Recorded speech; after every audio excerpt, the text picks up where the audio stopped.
السلام عليكم ورحمة الله وبركاته. النهاردة مش هتكلم على الصحة ولا هتكلم على الفكر العقلي. النهاردة أنا وصلنا لحوالي 240 ألف متابع في خلال شهرين.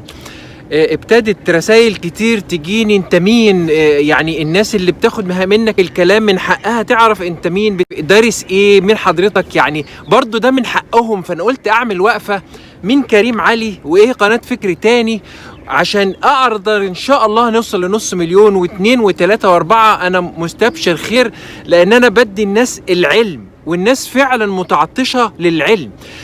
فنبتدي كده، مش هدخل في الموضوع على طول. انا دكتور كريم علي، مصري عايش في اوروبا ما بين المانيا ميونخ ورومانيا اوراديا وساتو ماري. متزوج، عندي 43 سنة داخل في ال 44. انا اتخرجت سنة 2001 من القاهرة مصر، جامعة الازهر، كلية الطب مدينة نصر 2001، وخدت الامتياز بتاعي او سنة التدريب في مستشفى معروفة في القاهرة اسمها سيد جلال. بعد كده اتخرجت، قعدت سنتين اشتغل كطبيب في الريف، وبعدين دخلت نيابة السموم الإكلينيكية، طب شرعي وسموم إكلينيكية في جامعة الأزهر في القاهرة. قعدت خدت الماجستير والدكتوراه مع دكتور مجدي شريف ربنا يمسيه بالخير ودكتور مجدي عبد الحي في جامعة القاهرة الأزهر. اتخرجت أو خدت الدكتوراه 2013 من القاهرة. بعد كده استقلت وسبت مصر خالص وجيت هنا أوروبا. حاولت اعادل شهاداتي معرفش، فابتديت ادرس. قعدت سنتين من غير دراسه، درست فيهم اشتغلت حاجات بعيده عن الطب خالص، بس خدت فيهم كورسات تغذيه علاجيه وطب، حاجه في الطب النفسي اللي هي تكيف ما بعد الصدمات. بعد سنتين قبلوا ورقي ان هم يعادلوا الجامعه، يعني انا ابقى طبيب متخرج جديد هنا في اوروبا. وابتديت خدت ماجستير طب اسره، فضميت معلومات السموم ومعلومات الطب الشرعي اللي خدتها ودخلت فيها دكتوراه، ضميت ابحاث التغذيه وكورسات التغذيه، وبقيت طبيب اسره. من حقي كطبيب اسره هنا في اوروبا ادي التغذيه المناسبه واغير العيانين الادويه اللي انا عاوزها. لان يعني ايه طبيب اسره؟ يعني مثلا كل 2000 فرد وبعدد معين من الاسره في طبيب مسؤول عنهم، الامراض اللي تجيلهم، كل الفايلز بتاعتهم، التطعيمات بتاعتهم، التغذيه بتاعتهم، احولهم. عايز راي دكتور قلب، عايز راي دكتور عظام، ده طب الاسره. مش موجود في مصر طب الاسره. اسمع ان في دول عربيه فيها طب اسره، هنا اوروبا انا طبيب اسره، فبمارس طب الاسره والتغذيه من خلال عملي كطبيب. فكره القناه، انا ابتديت طبعا انا شفت حاجات كتيره غلط في حياتي وصعوبات، وابتديت من الصفر مرتين ثلاثه ومشاكل كتير. فانا خدت على عاتقي من صفحه الفيسبوك من 3 سنين ان انا اصحي الشباب الجديد بدل ما يغلطوا غلطات كتير قوي وياخدوا تجارب يضيعوا عمر. طب ما احنا ضيعنا عمرنا، طب ما نديهم خبراتنا. سبق اولا ده ثواب رهيب، بيسهل لي حاجات كتير وبيفتح ابواب رزق انتوا مش متخيلينها لما تفتح ابواب مساعده للناس. تاني حاجه صدقه جاريه بعد الوفاه. تالت حاجه ان انت ممكن تغير بالافكار دي الجيل اللي جاي. الذل والخوف والجهل اللي في بلادنا والمرض ده ممكن يتغير لو فكرنا العقل. ابتديت في الفيسبوك وقعدت 3 سنين اعمل فيديوهات رأيي في التنمية البشرية معروف. لو مالكش قصة نجاح ما تتكلمش في التنمية البشرية، لأنك قول تجربتك. إنما تقرأ كتب وتيجي تقولها للناس أخرج المارد ومش المارد، أن الناس عارفة رأيي، راجعوا الفيديوهات. فأنا بقول تجربتي. يا شاب يا صغير في المشكلة دي اعمل كذا، اعمل كذا، فكر بالطريقة دي. الفشل اعرف إنه جزء من النجاح. الناس اللي بتقف قصادك ده وقود إن أنت تنجح. ما تقفش لما تتعب، اقف لما توصل. بقى الحاجات هي دي اللي انا بقولها، هو ده شويه الحاجات.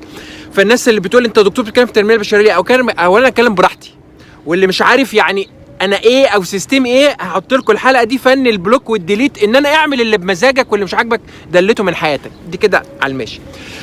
جت فكره اليوتيوب، قلت طب ما انا اعمل اليوتيوب، يعني الفيسبوك قليل وقريب وانا اللي بدفع عشان يوصل للناس. يعني عشان تعمل فيديو ينتشر على الفيسبوك انت بتدفع للفيسبوك، طب ما ليه ما نروح اليوتيوب؟ طبعا اليوتيوب ما بيجيبش فلوس في الاول، قدام ممكن، انما كل اليوتيوبرز المصريين عارفين الكلام ده. المحتوى العربي ما يجيبش فلوس، والحمد لله انا مش محتاج.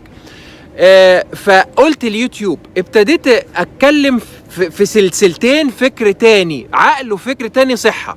فكر تاني عقل ان انا اغير العقل، اخلي الناس تفكر من زاوية تانية للتفكير، ادي خبرتي، ال10 الحاجات اللي كان نفسي اعرفهم لو كنت عرفتهم ما كنتش هفشل، العقبات اللي وقفت في الدراسة، العقبات اللي وقفت في الفشل، العقبات اللي وقفت في المشاعر، كل الحاجات دي انا بدي خلاصتها لوجه الله، بدي خلاصتها. اللي يسمع واللي مش عاجبه خلاص، يعني في يروح يسمع ناس كتير غيري، انا مش جابر حد.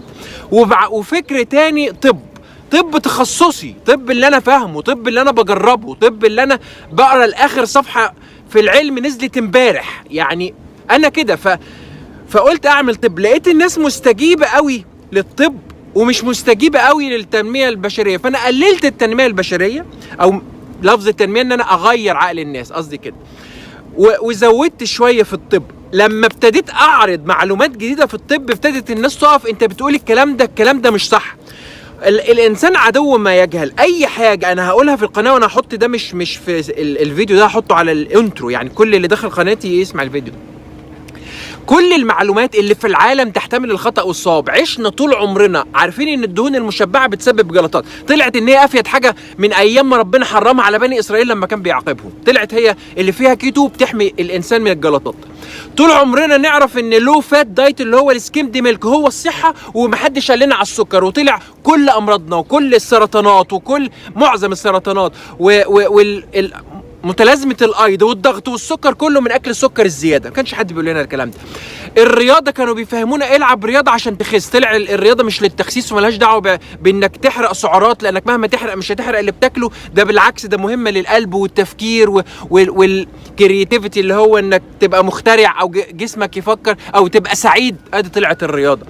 مع عمر ما حد كلمنا على الكي 2 اللي هو اللي موجود جوه الدهنه اللي بياخد الكالسيوم من القلب ما يحصلش جلطات وعظمي يبقى اقوى. ما حدش كلمنا على الكلام ده في الطب. ما حدش كلمنا عن علاج الضغط. عالج السبب. انا عملت حلقه علاج الضغط وعملت بومينج حلو قوي، بس الناس ما اعتقدش ان الناس فهمت. سيب دواك النهارده واعمل اللي انا قلته عامه وانا بتكلم في حلقاتي. صلح السبب وانتقل واحده واحده للصح.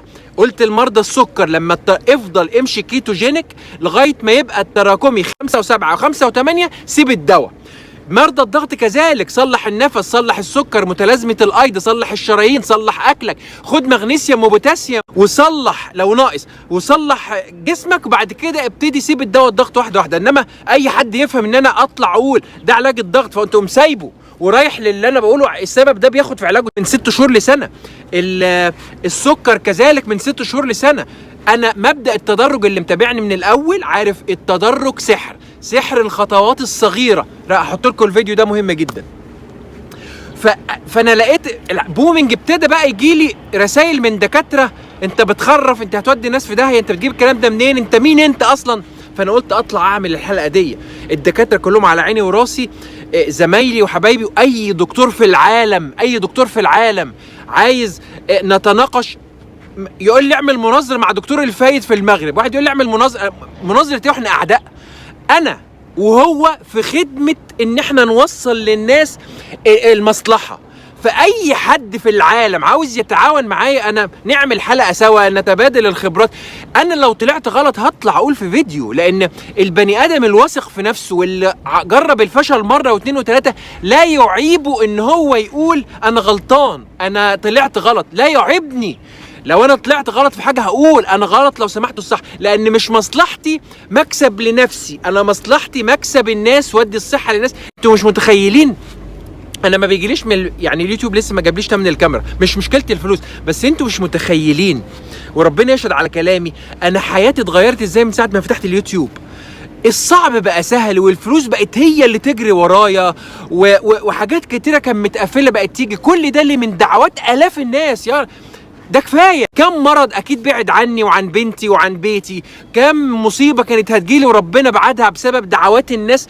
اللي استفاد كلمه، استفاد حاجه، حتى لو ما استفادش او فهم مرضه، ارتاح نفسيا شويه، ابتدى يصحى. مثلا النادي الفايف كلاب اللي انا عملته، ان احنا نصحى الساعه 5 الصبح ويبتدي حياتنا. هحط لكم رابط الفيديو، انه استفاد يصحى بدري ويومه بقى اطول. الناس تقول لي يا دكتور انت دكتور وعندك عيله وعندي بيزنس خاص، عندي شركه في الاي باي وببيع على امازون، وليا بيزنس بعمل كتب اي كوميرس، ان انا بعلم كورسات الناس البيع والشراء على النت ازاي بتجيبه، وبلعب رياضه طبعا الجيم. وعلى فكره المكان اللي دايما تقولوا لي بتصور فيه ده الجيم، يعني انا بعد ما اخلص الجيم باخد الدش، ده احسن حالاتي في التركيز بعمل الفيديوز. عشان كده الجنينه اللي انا ببقى فيها دي دايما دي الجيم، دي صاله الجيم. الخلاصه ان انا لو ما بنفع الناس بحاجه ربنا بيفتح عليا من حاجات كتير قوي. يعني لو مش مساله الفلوس دي اقل شيء يكسب من حب الناس، ان ربنا يفتح لك السهل، يسهل لك الصعب، يفتح لك المقفول. جرب كده تخدم الناس يعني بس بنية كويسة، شوف ربنا هيفتح عليك ازاي. ايه هدف صفحة فكر تاني او قناة فكر تاني؟ عاوزة ايه؟ اول حاجة عاوزك تفهم جسمك. عمر ما كلامي هيقولك بطل تروح لدكتور ولا ما تروحش للدكتور ولا وقف الدواء ولا غير الدواء ابدا. انا اللي بقوله لك افهم مرضك، اعرف الصح ايه والغلط ايه على اخر الابحاث.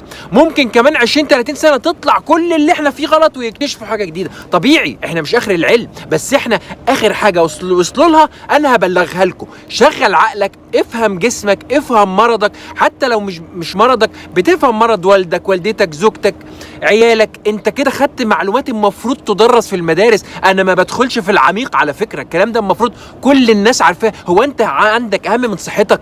مش فاهم. يعني الناس اللي بتقول انت على كده بقى هنقعد طول النهار فاضيين للاكل والشرب طب وانت حضرتك لو حصل لك حاجه لا هتشتغل ولا هتنفع عيالك وهتفضل تعيط عشان صحتك اللي راحت. مفيش حاجه اهم من الصحه على فكره. لو معاك 1,000,000 جنيه وعندك قرحة معدة هتعمل، شوف المتعة ايه. لو عندك 1,000,000,000 جنيه وعندك ضعف جنسي هتعمل بيهم ايه؟ فلو يعني الصحة اهم حاجة، اهم حاجة على الاطلاق. مش عاجبك خلاص انت حر، شوف قنوات مهمة، روح اسمع احمد موسى. المهم، فدلوقتي اعرف جسمك وافهم مرضك وتابع مع طبيبك، دي واحد. تاني حاجة، غير فكرك وحط استراتيجية لحل اي مشكلة، سواء انت في بلد فقيرة، سواء انت في بلد اقتصادها بايظ، سواء انت بلد ما فيهاش حريات، اي حاجة في العالم حط الهدف هتلاقي الطريق ظهر. اي مشكلة في العالم فكر فيها بالراحة وما تعملش ستريس على نفسك، وابعد خطوة لورا وشوف جميع الجوانب وحط احتمالات، واخر الاحتمالات ده اخرته ايه يعني، وبعدين حط الهدف وابتدي اتحرك عليه. ده هيحل مشاكل كتير. آمن بنفسك يا شباب يا صغير. أنا في يوم من الأيام لما جيت هنا قعدت 2 سنين ما بشتغلش، اشتغلت في مصنع جزارة، قطع يعني بذبح فراخ. بروح بذبح يومين فراخ وبقعد بقية الأسبوع راح، لأن الشغل مجهد جدا، بتقف من 5 الصبح ل5 بعد الظهر على رجلك، فبيدونا يومين بس شغل. فمراتي كانت تدخل عليا، كنت قاعد في بيت باباها ومامتها في أوضتهم، قعدت في أوضة 3 سنين في أوضة باباها ومامتهم في بيتهم.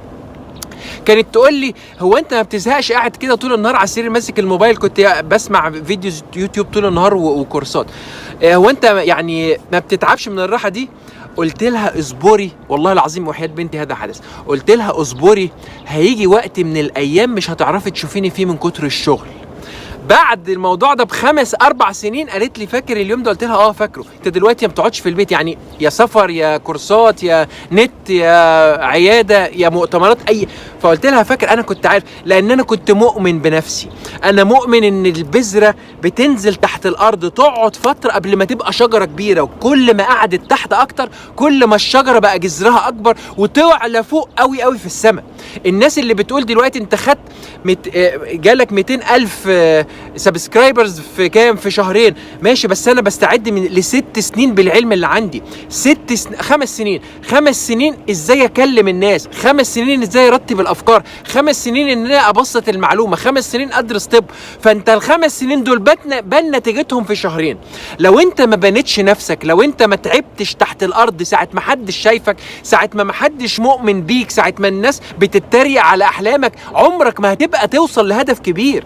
لان انت ما رميتش الجذر صح. الجذر ما حدش هيشوفه. انا ما باكلش جذر اي فاكهه ولا اي خضار، انا باكل الثمره. الناس تهمها الثمره، ما حدش هيقف معاك طول ما انت ثمرتك ما بنتش. طول ما انت لسه بتحفر في الارض ما حدش هيهتم بيك. طول ما انت بتحفر تحت الارض ما حدش هيهتم وهيتريقوا عليك. لما تبقى شجره كبيره كله هيقول لك الله الثمره دي جميله. طب وحضرتك كنت فين لما كنت تحت الارض؟ لما كنت جذر من غير ثمر، لما كنت جذع من غير ثمر، لما كنت ورق بس، محدش هيقف ومحدش هيطلب الفاكهه بتاعتك. وده مش عيب وما تتعبش، ما تزعلش، عشان كده دي طبيعه الكون، دي طبيعه الحياه. الناس مالها ومال احلامك وطموحاتك وزهقك وتعبك ويأسك وفشلك، مالهم هم؟ انت ده هو لما انت تنجح حد هيجي يشاركك يقول اديني؟ فانت بتنجح لوحدك، فلما تفشل هتفشل لوحدك.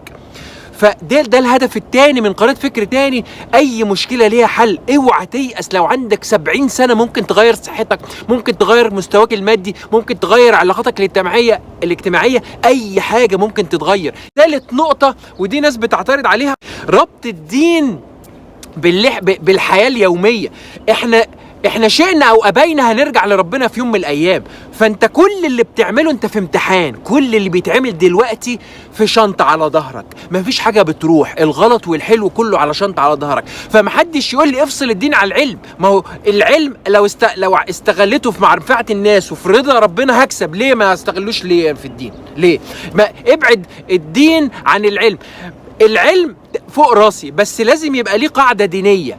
ودي احد الحاجات اللي هقولها، اسمحوا لي يعني اطول عليكم. البلح اللي الناس بيقول النبي صلى الله عليه وسلم كان بيوصي ب7 بلحات. معاك، انا ما اقدرش اتكلم 7 بلحات، انما حد يجي يقول لي انا عايز امشي على السنه دي، هقول له ماشي. يعني انت اللي بتقول لي عاوز افطر 7 بلحات، هو انت بتقيم الليل؟ هو انت بتقرا جزء كل يوم؟ هو انت بتصوم يومين في الاسبوع؟ هو انت بتعمل زياره اقارب وصله رحم واللي بيقطعك بتصله؟ هو انت بتحافظ على السنن كلها؟ لا. لو انت جاوب نفسك لو يبقى انت صح، كلمني على البلح. انما تتكلم على سنه النبي في الاكل والشرب، ده اسمه فجع، اسف، ده اسمه بطن، ده اسمه شهوه بطن، بتكيف احاديث النبي عشان انا بحب البلح. فانت ما تجيش تقول لي تسيب سنة النبي العظيمة اللي تغير الكون وتكلمني في بلح.